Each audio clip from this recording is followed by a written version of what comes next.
porque isso que... bom dia a todos, hoje é dia 31 de agosto de 2019, vamos terminar hoje a nossa dinâmica dos direitos reais, né? Nós já tecemos alguns comentários a respeito aí de como vamos fazer os próximos, né? As próximas semanas, né? Como serão as nossas próximas semanas. E agora vamos terminar, e antes de eu apagar o quadro, eu quero repassar com os senhores essas questões específicas a respeito da hipoteca. O adquirente é aquela pessoa, vai notificar o vendedor, que é essa pessoa, e esses credores aqui, que são os hipotecários, deferindo-lhes conjuntamente a posse do imóvel ou depositado em juízo, né? Então, ele notifica o vendedor e ele vai deferir a posse do imóvel. Olha, vocês agora terão a posse do imóvel, ou eu vou depositá-lo em juízo, né? Aí poderá o adquirente, que é aquela figura, vão seguindo aí, exercer a faculdade de abandonar o imóvel até as 24 horas subsequentes à citação. Então, por exemplo, não só isso, ele pode abandonar o imóvel, mas ele ainda pode abandonar em outra situação. Houve a venda, não houve pagamento ainda, vamos colocar sempre com essa hipótese para a gente ficar, para melhorar, para facilitar o nosso raciocínio. Credor hipotecário, soube da venda, promove a execução, cita o adquirente. Em 24 horas, o adquirente ele pode também exercer a faculdade de abandonar o imóvel, correto? 1481. Em 30 dias do registro do título aquisitivo, correto? Então, eu já falei para vocês, fiz aquele breve adendo, né? No livro 2, registro da hipoteca. O adquirente do imóvel hipotecado, que é aquela figura, terceira figura, tem o direito de remilo. Remilo é o quê? Liberar aquele imóvel daquela hipoteca, né? Remilo, resgatar, citando quem é credor hipotecário e propondo a importância não inferior ao preço porque adquiriu. Eu falei com os senhores, ele adquiriu por 90. Ele vai citar esse credor e falar assim, você quer receber os 90 mil reais? Porque ele não pagou o vendedor devedor. Nós vimos isso. Então, sim, ele fez o empréstimo para o vendedor de 120 mil reais.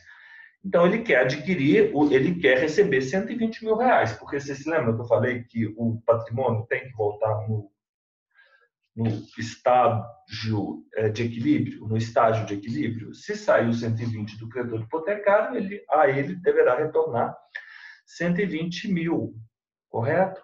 A ele deverá retornar 120 mil.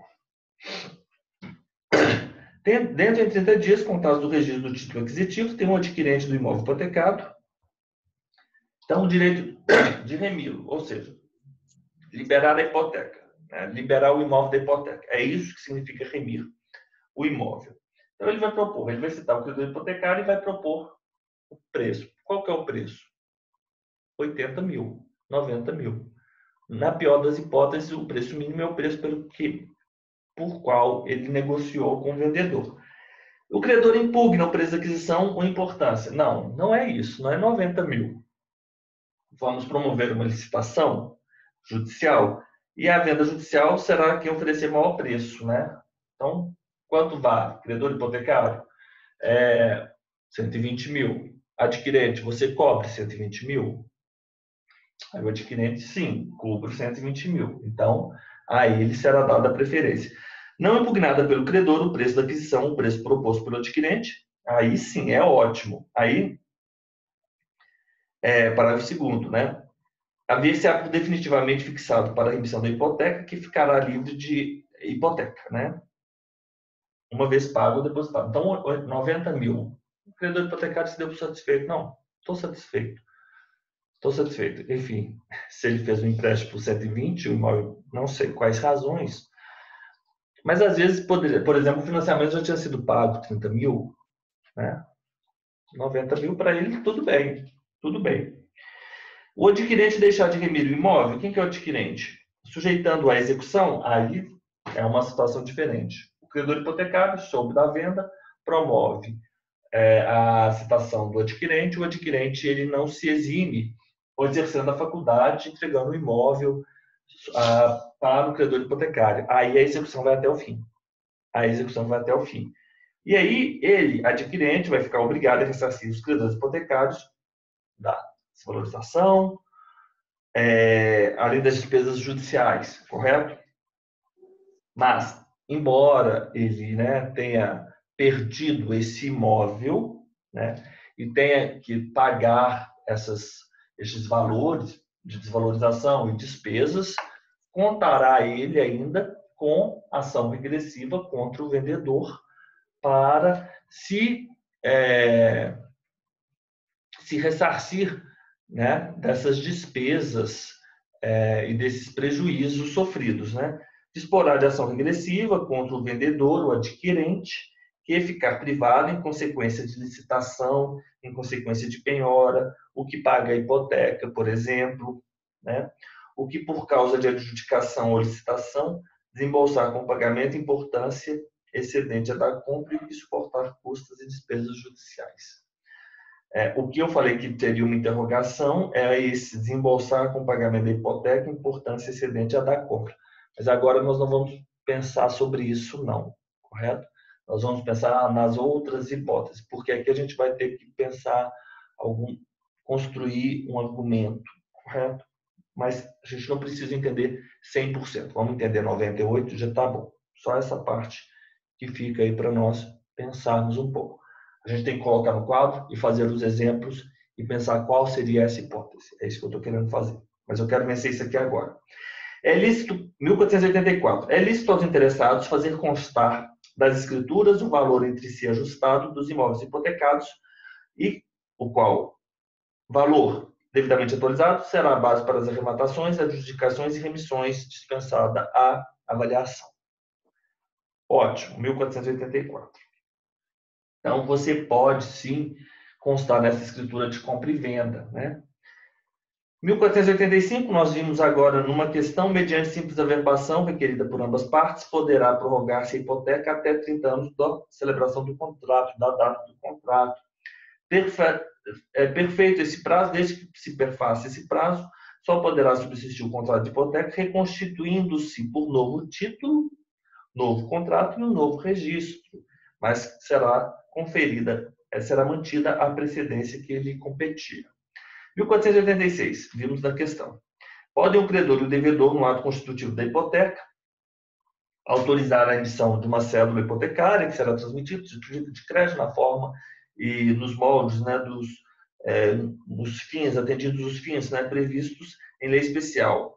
A hipoteca constituída para garantia de dívida futura condicionada, ou seja, se o João, outra pessoa, né, vamos usar o João como exemplo nesse exemplo, que uma pessoa ela é locatária e ela pode apresentar como garantia o imóvel se porventura ela não pagar as dívidas do aluguel, correto? Então, nessa hipótese, mas vai ficar determinado, olha, esse imóvel ele faz face a qual valor de dívida? Isso tem que constar. A execução da hipoteca vai sempre depender da prévia e expressa concordância do devedor. Você, devedor, de fato, deve 5 aluguéis? Quanto à verificação da condição, ou seja, não houve pagamento, então isso tem que ser verificado. E havendo divergência entre o credor e o devedor, caberá ao credor fazer prova do seu crédito reconhecido, aí o devedor vai responder por perdas e danos, etc. E o 1488 é aquela hipótese bem simples, que trata de um imóvel hipotecado, ele vier a ser loteado ou nele se constituir condomínio edilício. Aí é preciso você cindir, né, proporcionalmente a hipoteca que gravará cada um dos lotes ou cada uma das unidades, correto? Então, agora nós já vimos essa parte, que é a parte, entre aspas, mais complexa, e, como eu já falei muito, agora eu vou falar da Anticrese. Então, eu vou abrir o arquivo aqui da Anticrese, o senhor já tem esse arquivo aí, área de trabalho. Era isso que eu queria passar com os senhores. Eu vou apagar agora, para a gente não ter mais... Os senhores... Como eu, Anticrese. Vamos lá para Anticrese. Eu vou apagar o quadro, porque eu quero que os senhores não pensem mais agora nessa hipoteca. Nós já vencemos a hipoteca.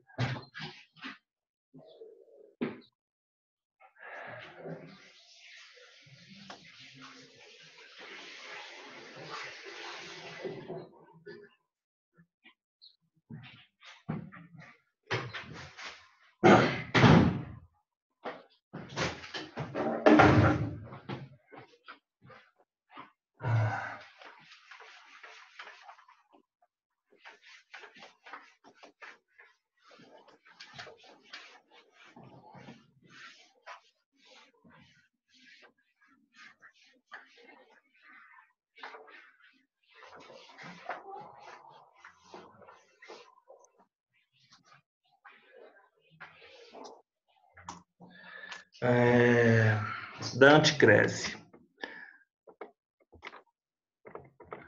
João, a anticrese é um instituto, é um direito real e ela funciona o seguinte. Se eu tenho uma dívida com você, mas eu não consigo pagar as parcelas. Então eu vou combinar com você o seguinte, João, eu vou transmitir a você este meu imóvel e você vai amortizar as parcelas com os frutos que você oferir desse imóvel, geralmente com aluguel, correto? Então vamos lá.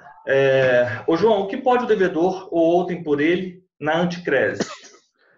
Com a entrega do imóvel ao credor, ceder-lhe o direito de perceber em compensação da dívida os frutos e rendimentos. Ok. Renato, o que é permitido estipular relativamente aos frutos e rendimentos do imóvel na anticrese? Sejam percebidos pelo credor a conta de juros. Correto? Se o valor dos frutos e rendimentos do imóvel ultrapassar a taxa máxima permitida em lei para as operações financeiras, o que deverá ocorrer ao remanescente? Será imputado ao capital. O que a lei permite ao bem imóvel sobre o qual recai a anticrese? Este poderá ser hipotecado pelo devedor ao credor anticrético ou a terceiros. E o que a lei permite ao bem imóvel hipotecado? Poderá ser dado em anticrese. O que pode o credor anticrético relativamente aos bens dados em anticrese? Pode administrar os bens dados em anticrese, fruir seus frutos e utilidades. O credor, né? O que o credor anticrético deverá apresentar anualmente na hipótese de ele administrar os bens dados em anticrese e fruir os frutos e utilidades? Balanço exato e fiel de sua administração. Balanço exato e fiel de sua administração. O que poderá fazer o devedor anticrético se não concordar com o que se contém no balanço por ser inexato ou ruinosa a administração? Impugná-lo. Além de impugnar o balanço, o que poderá ainda fazer o devedor anticrético? Requerer a transformação em arrendamento. Na hipótese da transformação da anticrese em arrendamento, o que deverá fixar o juiz? O valor mensal do aluguel. O que pode ocorrer ao valor mensal do aluguel fixado pelo juiz na transformação da anticrese em arrendamento? Poderá ser corrigido anualmente. O que a lei permite ao credor anticrético relativamente aos bens dados em anticrese? Pode arrendar os bens dados em anticrese a terceiro. Em que hipótese não será permitido ao credor anticrético arrendar a terceiro os bens dados em anticrese? Salvo pacto em sentido contrário. Com o arrendamento a terceiro, qual direito o credor anticrético manterá, até ser pago? O direito de retenção do imóvel. O aluguel desse arrendamento é vinculativo para o devedor? Não. O aluguel desse arrendamento não é Embora o aluguel, né, não seja... não seja vinculativo para o devedor. Por que responde o credor anticrético relativamente ao imóvel? Pelas deteriorações que, por culpa sua, o imóvel vier a sofrer. Por que responde o credor anticrético relativamente aos frutos e rendimentos? Pelos frutos e rendimentos que, por sua negligência, deixar de perceber. Contra quem o credor anticrético poderá vindicar os seus direitos? Contra o adquirente dos bens, os credores quirografários e os hipotecários posteriores ao registro da anticrese.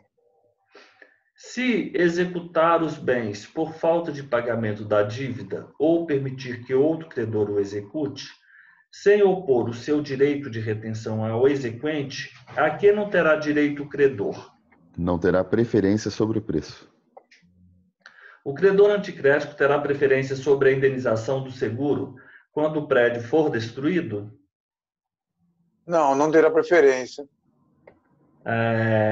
O credor anticrético terá preferência com relação à desapropriação, se forem desapropriados os bens? Não. Não terá.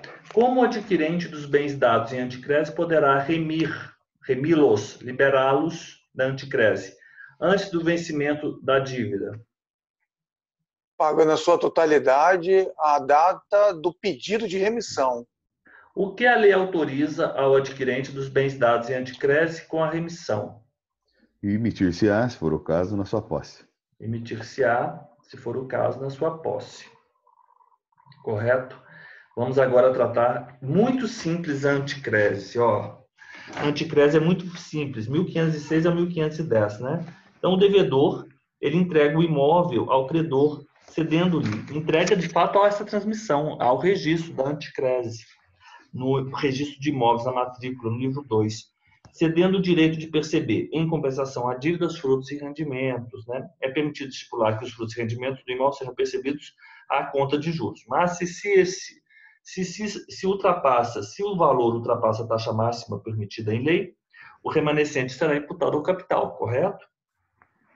Quando a anticrese recai sobre o bem imóvel, este poderá ser hipotecado pelo devedor ao credor, ou seja, ainda que ele tenha transmitido o imóvel, dado o imóvel em anticrese, porque há de fato um registro, esse imóvel ainda pode ser hipotecado pelo devedor ao credor ou a terceiros.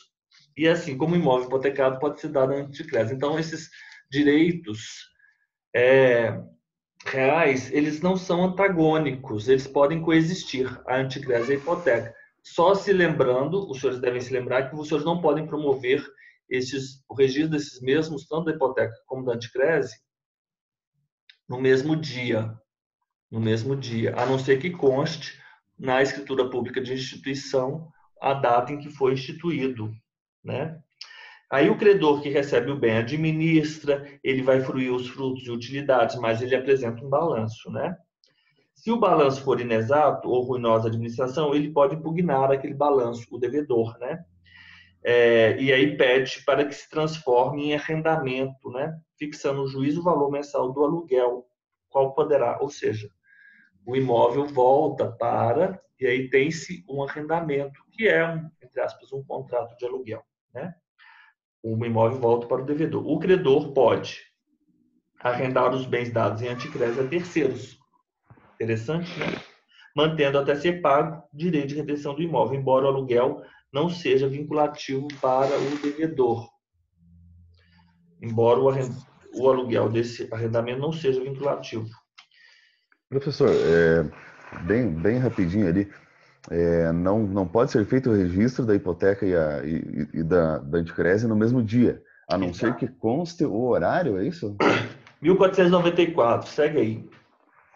Não se registrarão no mesmo dia duas hipotecas, ou uma hipoteca e o outro direito real. Qual outro direito real? A anticrese. Por exemplo, pode ser uso, habitação, né? Claro. Uhum. 1494. Sobre o mesmo imóvel, em favor de pessoas diversas, porque o imóvel da anticrese não pode ser hipotecado a terceiros? Não fala Entendi. isso? Parágrafo 2º ou a terceiros, do 1506. 1506, parágrafo 2º ou a terceiros. Isso. Salvo se as escrituras do mesmo dia indicarem a hora em que foram lavradas. Beleza, entendi. Né? Então é isso. Então nós temos isso. O credor anticrédito responde pelas deteriorações que o imóvel vier a sofrer e pelos frutos e rendimentos que deixar de perceber. O credor anticrédito pode vindicar seus direitos contra o adquirente dos bens. Os credores quirografários e hipotecários posteriores ao registro da anticrese, então ele tem preferência. Né? Ele tem preferência. Então eu concluo que ele pode vender, ou então esse bem, ele pode ter vendido esse bem, ou pode vender posteriormente a anticrese, né? O adquirente dos bens, né? Fica aí para a gente pensar esse 1509. Adquirente do bem. Ou que são. Não, adquirente de. Sim, ele comprou aquela propriedade. Mas o imóvel ele tinha se dado em anticrese, ou seja, o que eu concluo é que o devedor anticrético, ele vendeu o imóvel para terceiros. Não é? 1509. E é isso. Por fim, 1510, o adquirente dos bens dados em anticrese poderá remi-los antes do vencimento da dívida, pagando sua totalidade à data do pedido de remissão, emitir-se-á, se for o caso, na sua posse. Então, tranquilo. Vamos fazer o seguinte, vamos fazer um intervalo bem rapidinho, de 7 minutos, no máximo. Eu só vou tomar um café e nós voltamos para fazer a laje, tá bom? Beleza. Stop share. Beleza.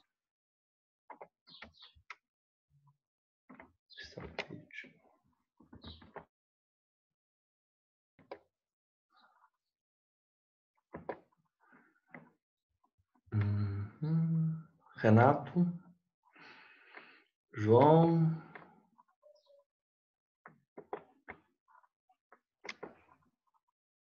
Voltei.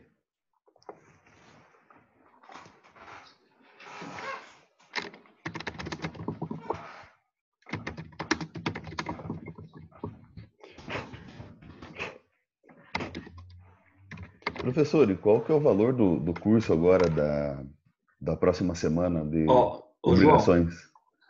peraí, deixa eu só ver você aqui onde você está. Ô João, é o seguinte, o curso por semana é R$ 350. Todo mundo, né? Uhum. Então, esse curso de R$ 350 é o que o pessoal paga por semana. Mas geralmente, quando eu faço os cursos, eu vendo o curso. Molhei minha camisa. Eu vendo o curso e aí o pessoal, a depender do número de semanas que nós formos ter, eles fazem, nós calculamos aí qual é o valor e se paga antecipado. Então, o valor do dia das obrigações, segunda a sexta, R$ 350. O valor do curso você já pagou, mas tem essa aula, não vai ter custo a mais por isso, porque o curso é pago. Agora, o curso da 6015, eu vou olhar quanto ele custou para as outras pessoas, eu te passo o valor, mas assim que terminar a aula, eu já te mando o valor, tá? Tá, tranquilo. Mas assim, ali para ficar claro, das obrigações eu tenho que pagar quanto daí? 350. Tá, beleza. Eu já faço a transferência aí Então, nesse fim de semana. tá, obrigado. Eu vou te falar, eu vou te ver quanto custou o curso do 6015. Eu não vou te cobrar o valor que eu cobrei, né, da outra vez, mas vai ser um valor um pouco menor da 6015, mas eu te passo também o valor. Tá, isso. Obrigado. Conferir, tá. Obrigado, João. Vamos lá. Agora, para a laje. Vamos então compartilhar e eu vou passando com vocês. Viram como é fácil a anticrese? A anticrese é muito fácil. É o seguinte, começamos lá com a superfície. Ótimo. Superfície, já dominei a superfície. Sob aquelas regras. Faça os cartões. Ô, João, eu já mostrei para você o que eu faço aqui nas minhas paredes. É porque eu ainda... Aqui, ó, só para te mostrar. Vou virar aqui, ó. Olha como é que ficam minhas paredes. Tá vendo? Uhum. Tá um pouco bagunçado, mas eu vou colocando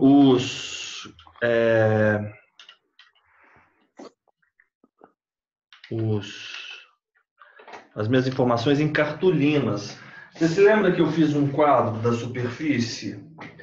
Escritura pública, você lembra? A superfície como ela Lembro. vai ser instituída? Escritura pública por tempo determinado. Eu consegui, num quadro, fazer todas as informações que você precisava para a Uhum. escritura pública.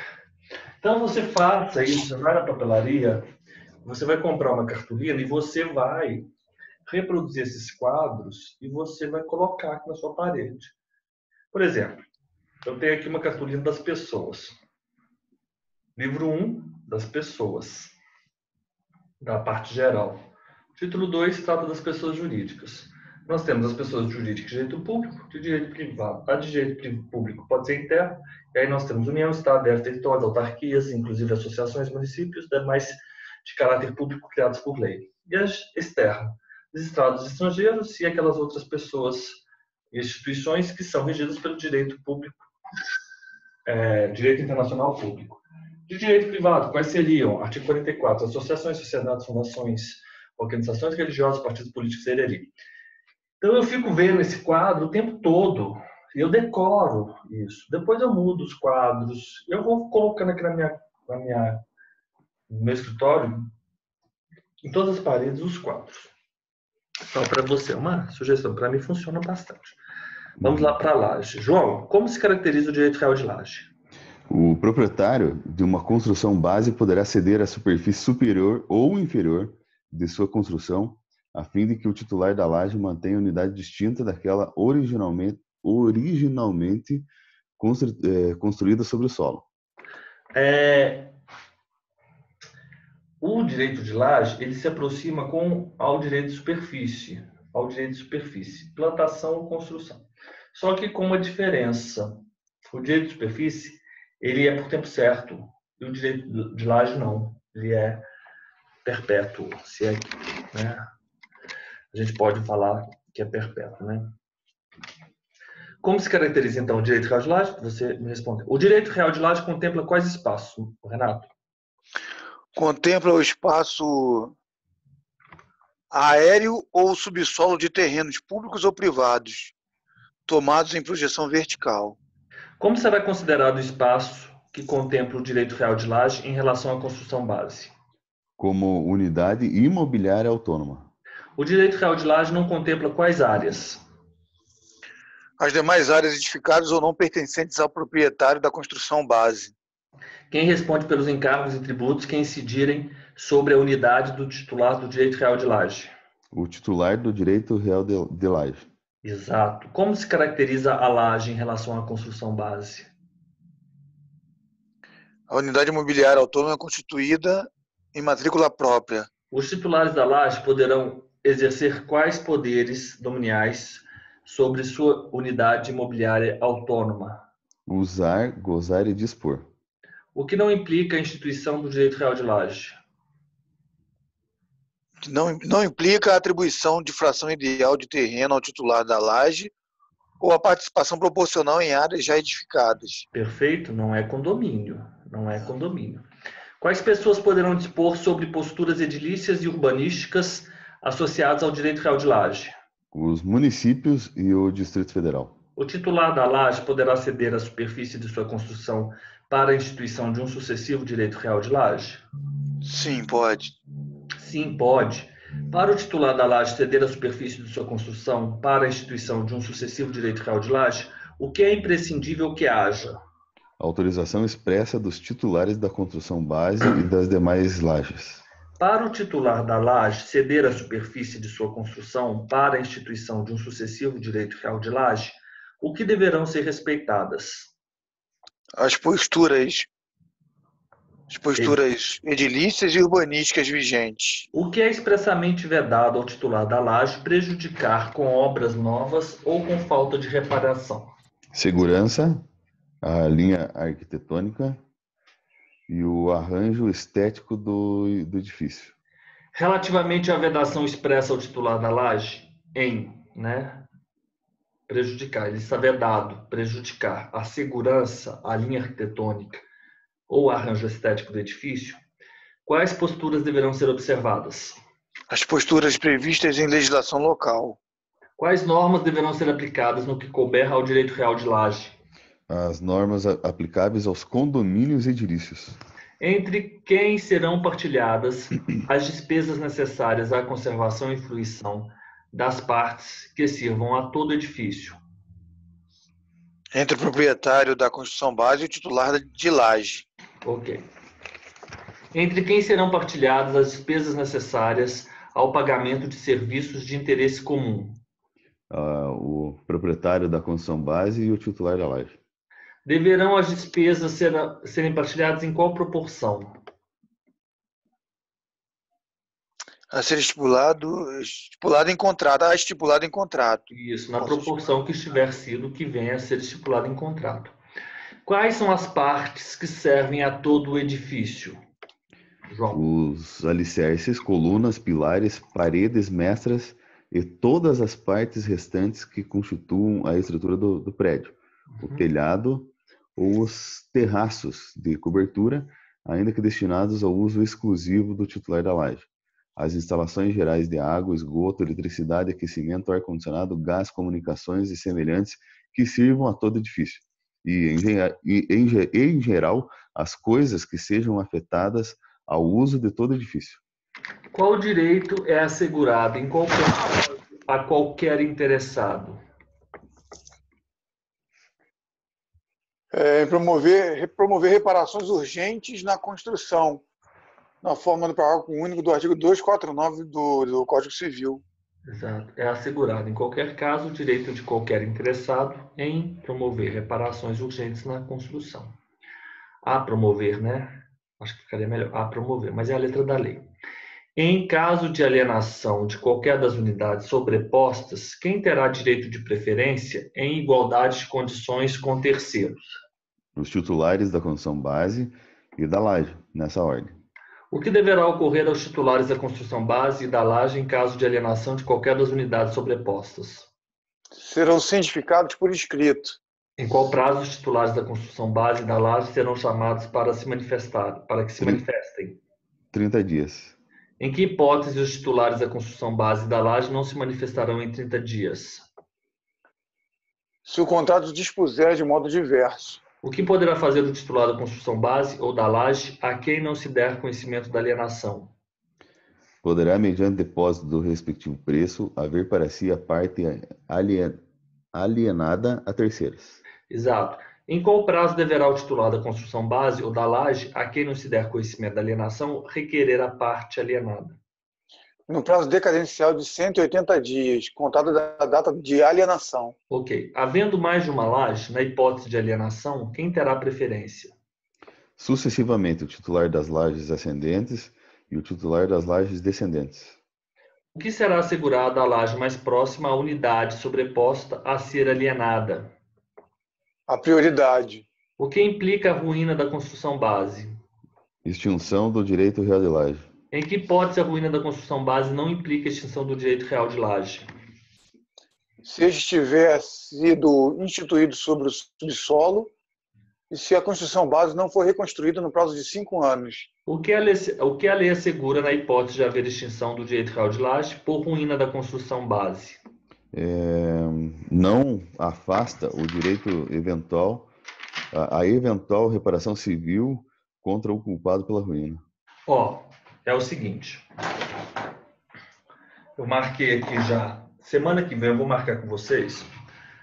Nós temos um encontro 9 horas, na segunda-feira. Então, 9 horas, nós vamos tratar daquelas questões sobre a sucessão com os colaterais. Agora, o que eu vou fazer? Eu quero que os senhores estudem a anticrese e a laje, e eu vou fazer um breve adendo com os senhores, ou pode ser na segunda-feira, depois da aula de colaterais, que eu vou repassar com os senhores essa questão da laje. Vamos repassar a laje. Pelo menos essa laje vai ser só 5 minutos. Mas agora eu quero que vocês abram um arquivo que eu enviei para vocês. Então ficou combinado. Vocês vão estudar aí a anticrese e a laje. E eu vou pedir para vocês o seguinte. Primeiro, eu vou jogar aqui no Google, mas eu vou pedir para vocês abrirem aí no Código Civil de vocês.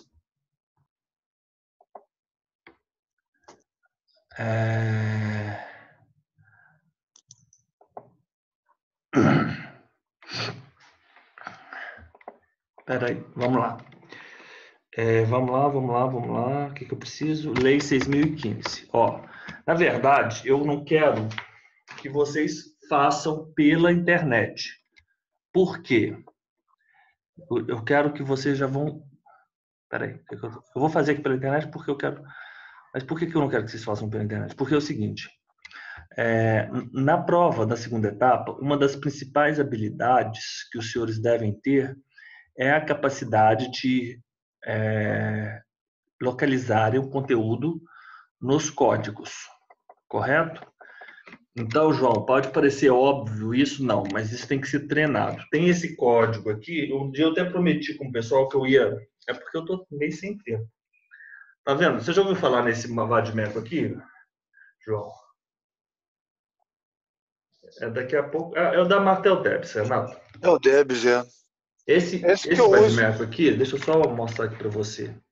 Ele é a peça indispensável para a nossa prova de segunda etapa. Você não precisa preocupar com ele agora, mas assim, você tem que ter esse livro para fazer uma prova de segunda etapa. Mas eu tenho. Ah, você já tem? Nossa, muito bom. Você tem uma biblioteca ótima aí, hein? Você está com uma... Isso, João. Muito bom. Ô, João, é o seguinte. Por exemplo, na prova do Paraná, foi uma prova muito fácil na segunda etapa, né, Renato? Paraná? Fácil até demais. Não foi? Não, foi muito. Eu acho que isso que eu ia lhe perguntar. Quantos foram para a terceira fase? Para praticamente todo mundo, 8 vezes o número de vagas. Então foi, me parece, 2.000 pessoas foram para a prova oral. Nossa, muita gente, Ô João, você sabe o que diferenciou na segunda etapa do Paraná? Uma pessoa fazer uma excelente prova, uma prova média, ou uma prova não tão boa assim?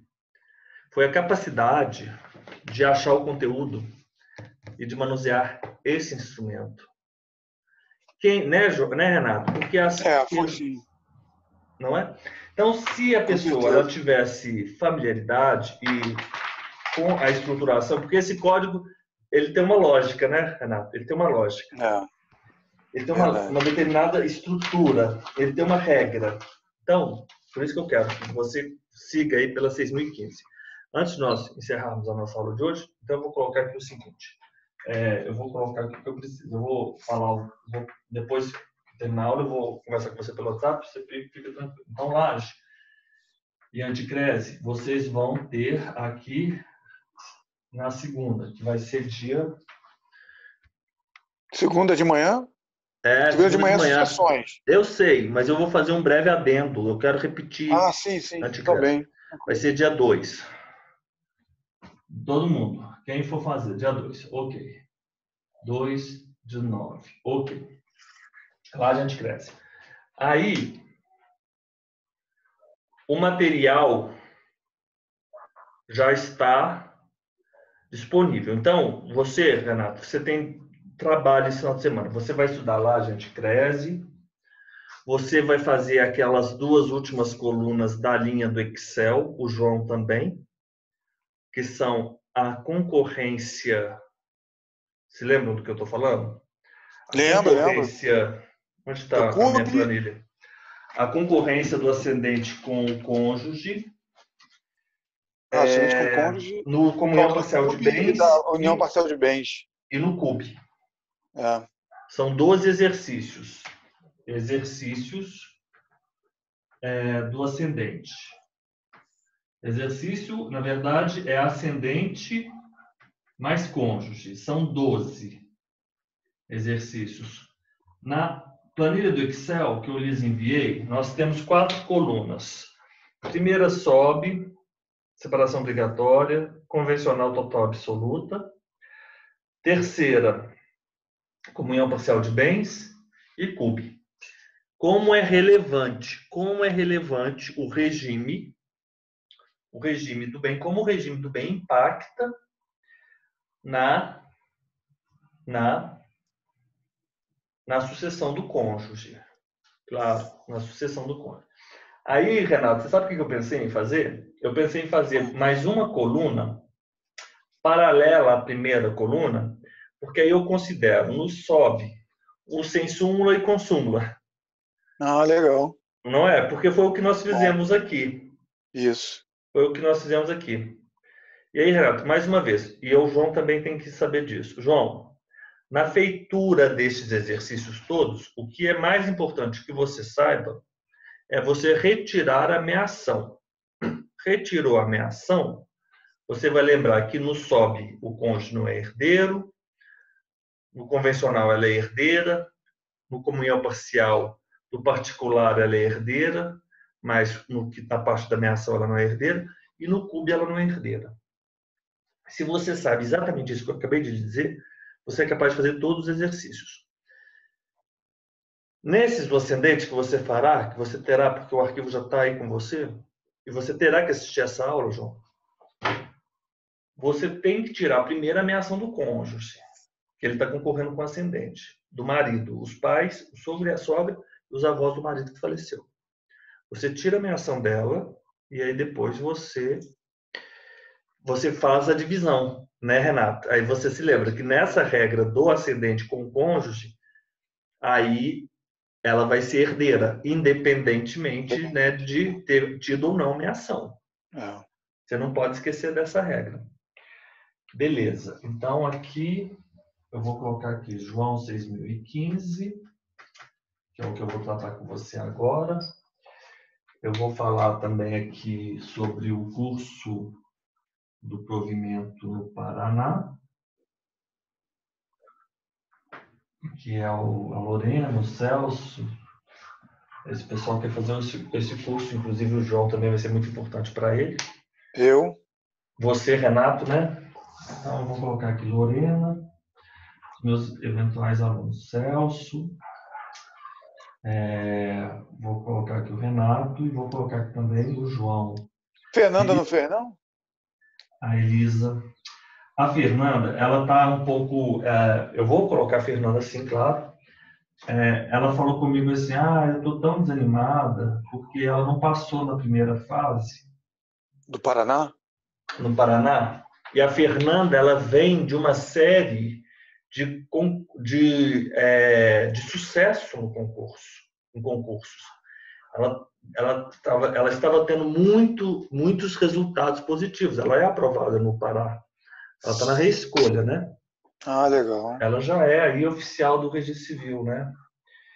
No Paraná. Mas ela acha que tem alguma coisa acontecendo com ela e, obviamente, tem alguma coisa assim que está atrapalhando, emocional, família, essas coisas. Ela tem uma vida ótima, muito feliz no casamento, mas, como todos nós, né? A gente vive envolvido com questões familiares, etc. Isso aí atrapalha um pouco. Não sei se é o caso dela, mas ela me disse que estava muito desanimada. E outra, ela foi fazer a prova de Minas. Eu falei para ela não fazer a prova de Minas. Ela e o Nilson. Aí,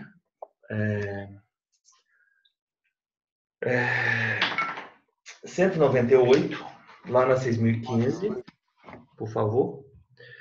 198, na 6015. E nós vamos fazer esse quadro aqui que eu imprimi para vocês, que eu mandei para vocês, o processo,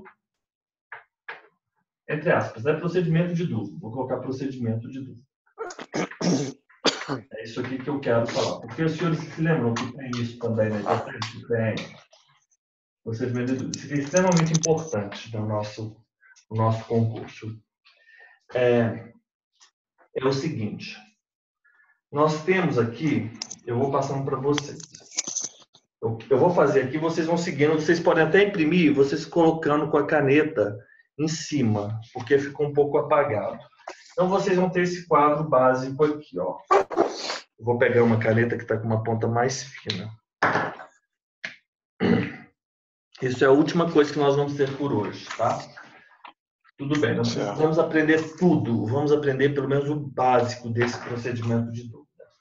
Ó, primeiro nós vamos ter um requerente. Ô, João, a pessoa que se dirige ao RI, porque esse procedimento de dúvida, eu já vi que são artigos 198 a 204. A partir do 167 da 6015, nós temos as disposições pertinentes ao RI. Você vai estudar a Lei 6.015, você vai entender que a Lei 6.015 ela é estruturada da seguinte forma. Ela tem uma disposição geral, ela tem disposições gerais, uma parte de disposições gerais.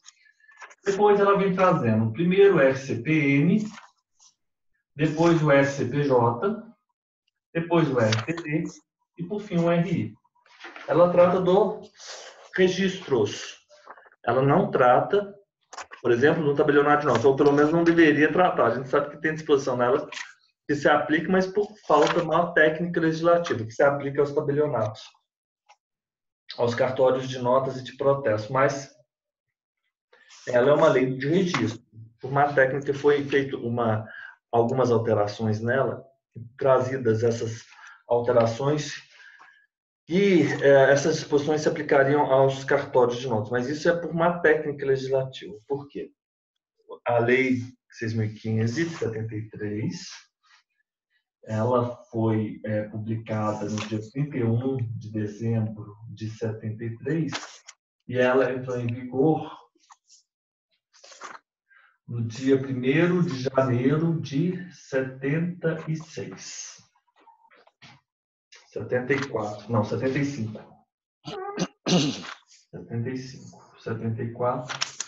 Ela teve um ano, peraí, só, isso aqui é informação.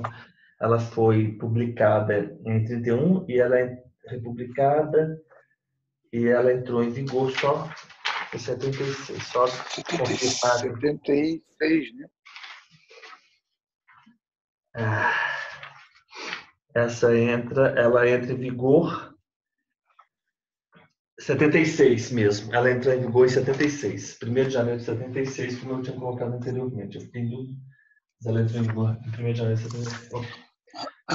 Primeiro, nós vamos ter o seguinte.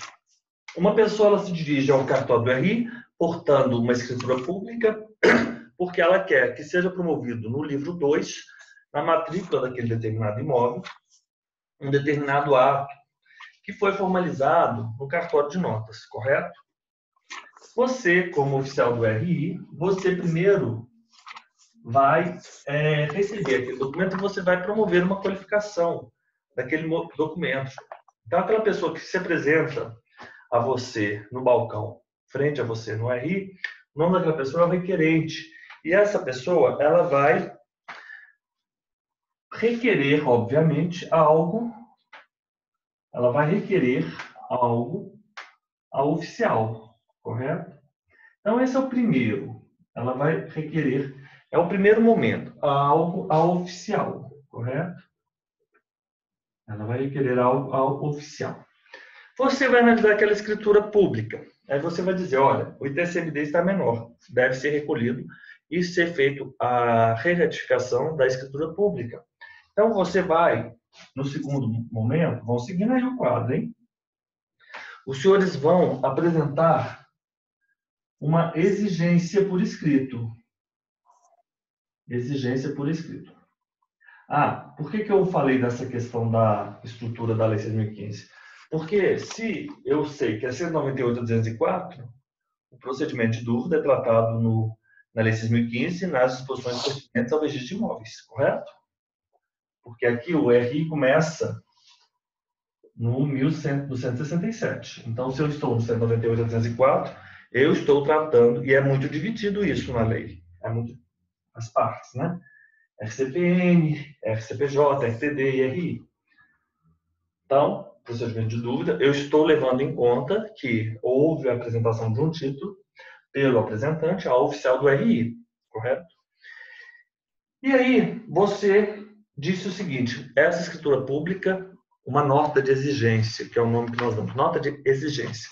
Vocês vão, como oficiais, vão devolver ao requerente e falar, olha, você deve cumprir essas exigências.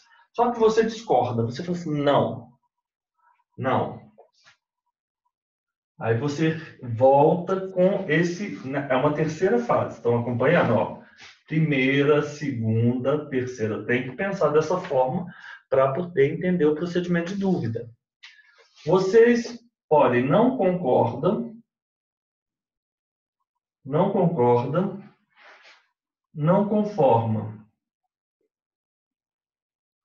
Não concorda e não conforma. Não pode satisfazer. Não pode satisfazer. Professor, Oi.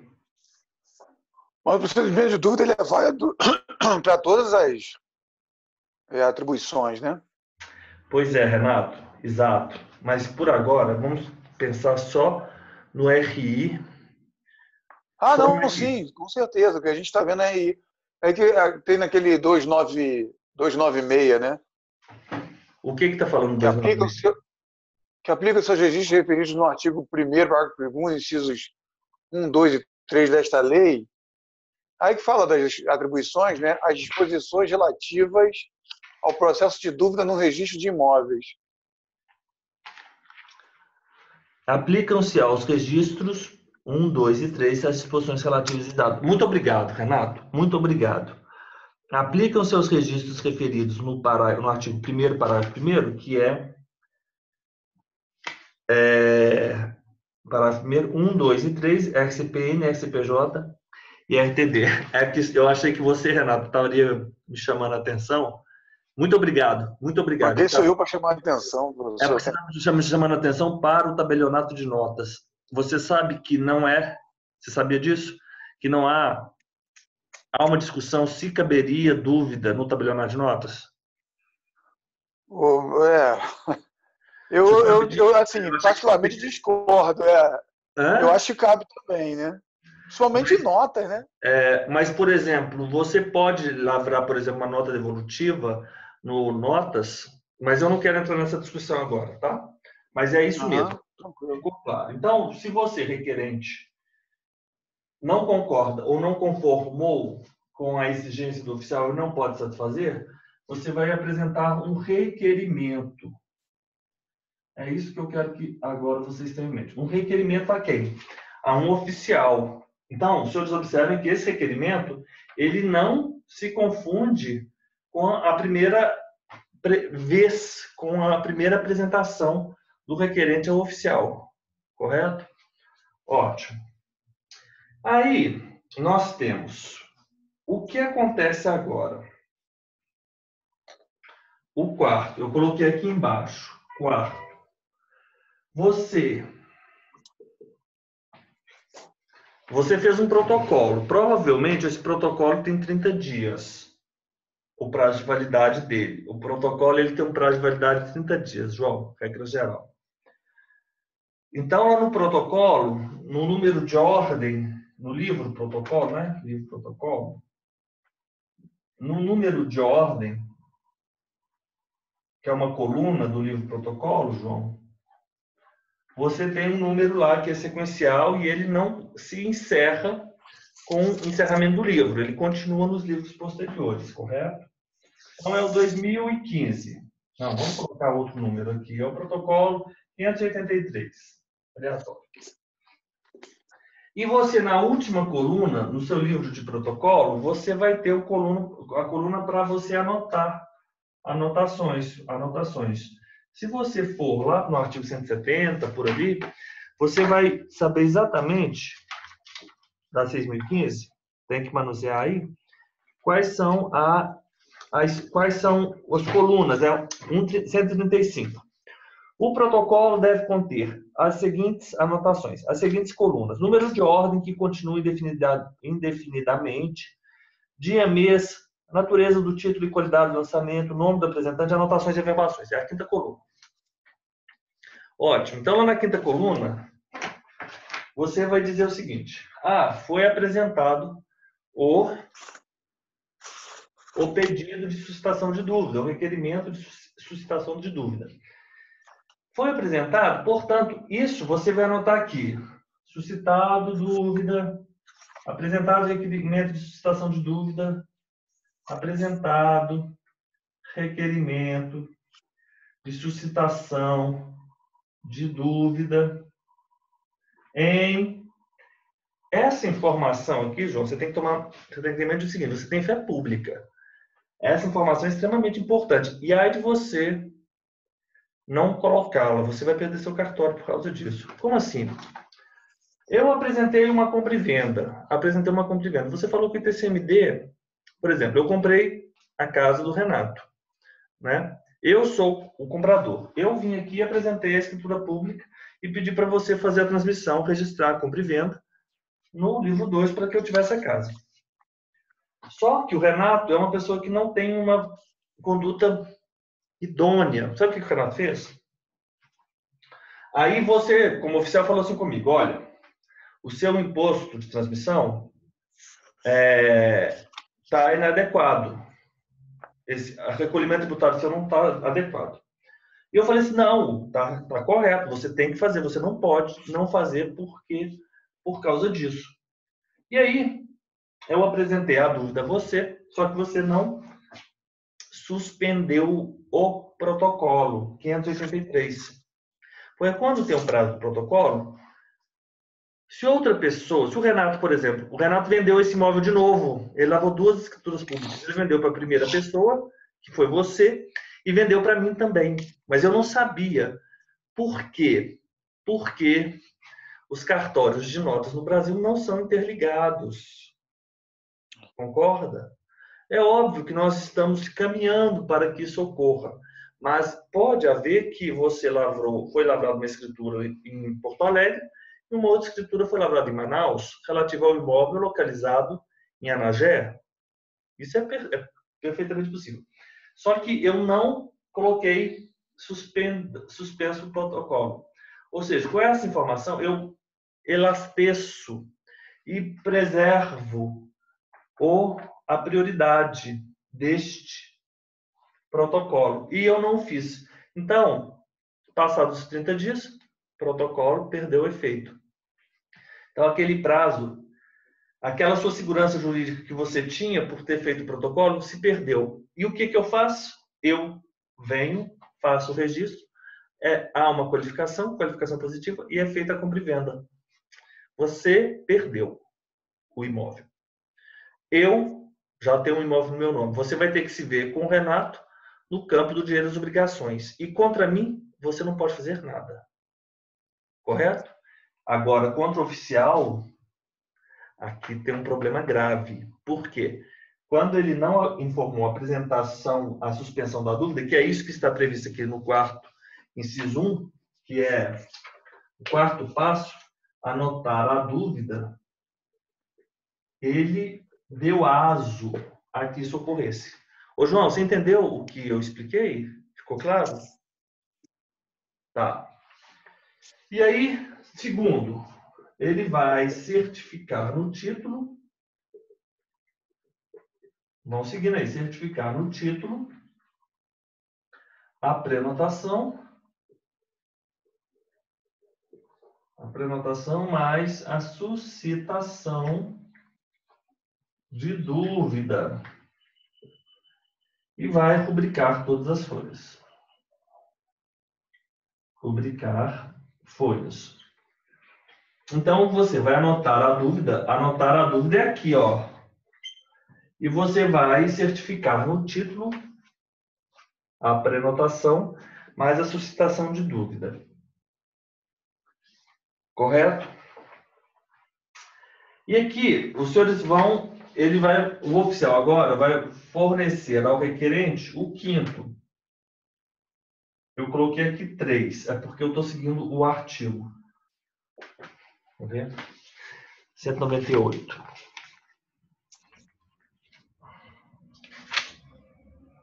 Tem que seguir um artigo aqui. Em seguida, o oficial dará ciência dos termos da dúvida ao apresentante. Foi o que eu fiz aqui no quinto. Os senhores estão entendendo? Eu não vou passar no quadro, porque vai ficar embolado e vocês têm aí. O quinto, que é o 198, inciso 3. Então, aqui é o 198, inciso 3. É o quinto passo. 198, inciso 3. Fornecer cópia da suscitação ao requerente da dúvida. E você vai notificar o apresentante para impugná-la em 15 dias, mas impugná-la perante o juiz. Se ele não impugna, ainda assim a julgada por sentença, e se impugna, o MP tem um prazo de 10 dias para se pronunciar. Agora, o que é importante que os senhores saibam é o seguinte. Então, ele fez o pedido, eu pratiquei esses atos aqui, eu notifiquei ele para promover a impugnação, e agora eu vou fazer o seguinte, eu, oficial, eu vou coletar todos esses documentos, o título que me foram apresentados, e vou elencar os fatos e os fundamentos jurídicos e vou criar uma pastinha. Uma pastinha. Sabe, um processo. Uma pastinha, por exemplo, uma pastinha aqui. Aqui, ó. Uma pastinha aqui. Só um minutinho, pessoal. Deixa eu só atender essa ligação. É um segundo aqui, porque tem uma... Quando você colocou ali, o requerente apresenta daí o requerimento ao oficial, mas parece assim que o requerimento é de suscitação de dúvida, mas não é o oficial que suscita a dúvida? Mas é o requerimento que pede a ele que se suscite a dúvida. Ah, tá, entendi. É o requerimento pedindo a suscitação de dúvida. Mas não é o requerimento de suscitação de dúvida propriamente dito, é o requerimento do requerimento. Correto? Tá bom. Esse oficial, então, agora ele vai formar esse dossiê que eu mostrei aqui para os senhores. Ele vai formar esse dossiê, formou o dossiê. Ótimo. Formou o dossiê, tudo 100% dos conformes. Elencou. E agora, o que é oficial? É isso que eu preciso. Eu vou encerrar com essa informação, porque vocês vão pensar sobre isso. Ele vai dizer o seguinte: esse título, a conclusão desse dossiê, ele conclui, portanto, o senhor juiz, é encaminhado ao senhor juiz, vai ser encaminhado, portanto, que esse título não é hábil ao registro pelas razões, etc, etc, etc.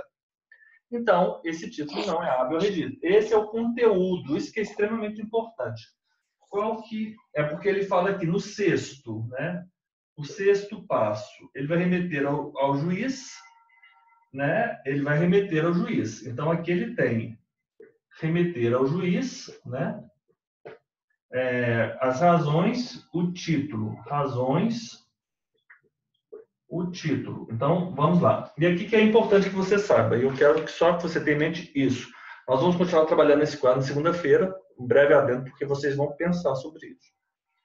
Esse título não é hábil registro. Você, João, recebeu esse requerimento administrativo com esse teor. Esse título não é hábil registro. E você diz agora na sua decisão administrativa, isso procede. Quando você disse que isso procede, o que você está falando? Que esse título não é hábil registro, correto? Se procede, o título não é hábil registro. Título não é hábil registro. E se não procede, o título é hábil a registro. Se o título não é hábil a registro, quem não teve a pretensão satisfeita? João. Se o título não for hábil? Quem não teve a pretensão satisfeita? O requerente. O requerente. O requerente. Portanto, terá custas. Correto? E quem vai pagar? O requerente. Porque ele se insurgiu contra o oficial estava certo. E se ele disse que não procede, quem foi satisfeito? O título sendo hábil ao registro, daí o requerente estava na razão. E o oficial não. Portanto, haverá custos a serem pagas pelo oficial?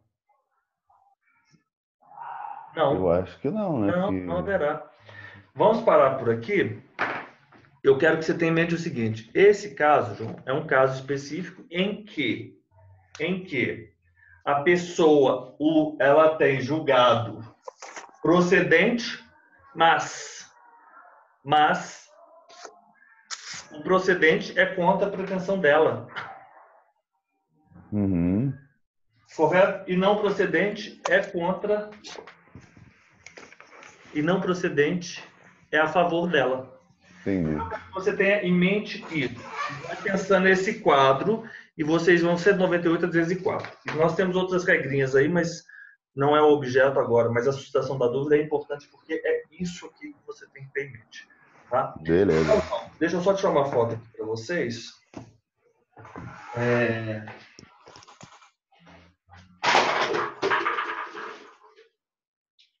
E depois o outro era o sobre a remissão da hipoteca, mas eu não vou falar isso agora.